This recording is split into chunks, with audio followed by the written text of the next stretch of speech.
एक प्रश्न ये है महाराज जी की, प्रायः देखा जाता है कि कामयाब अकेले होना पड़ता है, दुनिया कामयाबी के बाद साथ देती है। कोई ऐसा दृश्य या कोई ऐसा चित्र या दिन जब आपको वो दिखा हो कि अभी दुनिया स्वार्थी है? और दूसरी चीज, जब कोई क्रिटिसाइज करता है तो आप उसको कैसा फेस करते हैं? नमोस्तु महाराज। पहले तो मैं कहूँगा कि आज का दिन आप सबके लिए भी आनंद का कारण बना है और हम लोगों के लिए भी हर्ष का विषय बना है। साधुजन जब साधुजनों से मिलते हैं तो स्वाभाविक रूप से हर्ष और प्रमोद भाव उत्पन्न होता है। आज जो कुछ भी घटित हुआ उसी सहज प्रमोद भाव की अभिव्यक्ति है। आप लोगों का आग्रह तो था ही, विशेष रूप से महाराज जी का आग्रह था। आप लोगों के आग्रह को तो मैं शायद नज़रअंदाज कर देता, लेकिन महाराज जी के अनुरोध को ठुकरा नहीं पाया और इसलिए गाड़ी की दिशा परिवर्तित हो गई और यहाँ आने का योग बना। ये भी बहुत अच्छी बात है। हम यहाँ आए हैं पंच कल्याणक के निमित्त से। महाराज जी ने बहुत ही आदर भाव प्रकट किया, पूरा संघ और हम लोग सब प्रमुदित हैं और यही संदेश देना चाहते हैं कि हम लोग एक दूसरे के प्रति ऐसा ही स्नेह और सद्भाव बना कर रखें ताकि हम सबके जीवन में सरलता बढ़े, सकारात्मकता बढ़े और समाज में भी सकारात्मकता के साथ सौहार्द की वृद्धि हो। ये प्रयास करना चाहिए। महाराज जी ने जो सवाल किया है कि कामयाबी अकेले को मिलती है, क्या आपके जीवन में ऐसा कभी लगा कि दुनिया सब स्वार्थी है? देखिए, मैं अगर अपने जीवन की कहानी कहूँ तो ये कह सकता हूँ, मेरे जीवन में कई ऐसे अनुभव हुए जिस समय मुझे लगा कि सब अपने मतलब के गर्जी हैं। कई अनुभव जो अब मैं सार्वजनिक नहीं भी कर सकता, लेकिन ऐसा लगा। लेकिन मुझे हर मोड़ पर एक रचनात्मक प्रेरणा मिली। जब जब मेरे जीवन में ऐसे प्रसंग आए, बड़े बड़े चैलेंजेज आए, आघात हुए, लेकिन मुझे हर वक्त ताकत मिली। मैं पहले से ज़्यादा ताकतवर बन करके उभरा।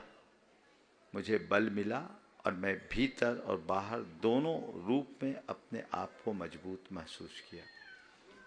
मैं ये कह सकता हूँ, ये संसार का यथार्थ है। हर मनुष्य के सामने इस तरह की बातें आती हैं।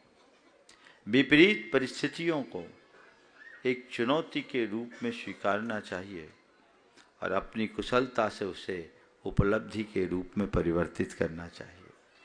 एक प्रसंग आया था, पूरा प्रसंग नहीं सुनाऊंगा, लेकिन उस प्रसंग में मैंने जो दृष्टिकोण अपनाया था वो आज आप सबके बीच सार्वजनिक करने में मुझे कोई संकोच नहीं।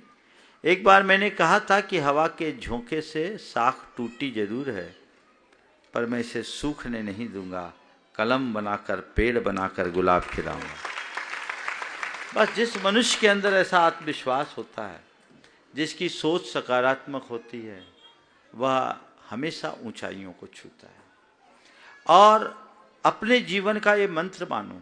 मेरे सामने बहुत कई चुनौतियाँ आई और मैंने हर चुनौतियों का स्वागत किया और बहुत सजिंदगी से उसका सामना किया और मैंने पाया है कि हर चुनौती मेरे सामने उपलब्धि बनकर उभरी है।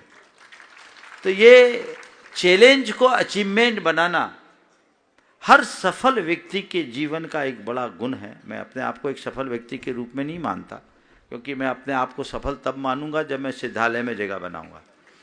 लेकिन ये मानता हूं कि हमें अगर अपने मार्ग में आगे बढ़ना है तो चुनौतियों को स्वीकार करने का मादा अपने भीतर रखे और अपनी कुशलता से उसे उपलब्धि के रूप में परिवर्तित करने की क्षमता विकसित करे।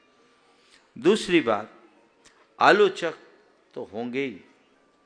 अगर आपके कोई आलोचक नहीं तो आप जिंदा नहीं। जिंदे की निंदा होती, मुर्दे को तो सब स्वर्गीय बोल देते हैं। तो आलोचना होगी। आलोचना जिंदा होने की पहचान है, उसे घबराइए मत। मैं कभी नहीं घबराता। मेरे जीवन का एक सिद्धांत है कि गाड़ी जितनी तेज चलती है, धुआं और धूल भी उतना ही उड़ती है। उतना ही धुआं उड़ेगा, उतनी ही धूल उड़ेगी, लेकिन ये गाड़ी के आगे नहीं होती, पीछे होती। मेरा ध्यान सदैव गाड़ी की गति पर और गंतव्य की ओर होता है। पीछे उड़ने वाली धूल और धुएं की तरफ मैं कभी नहीं देखता।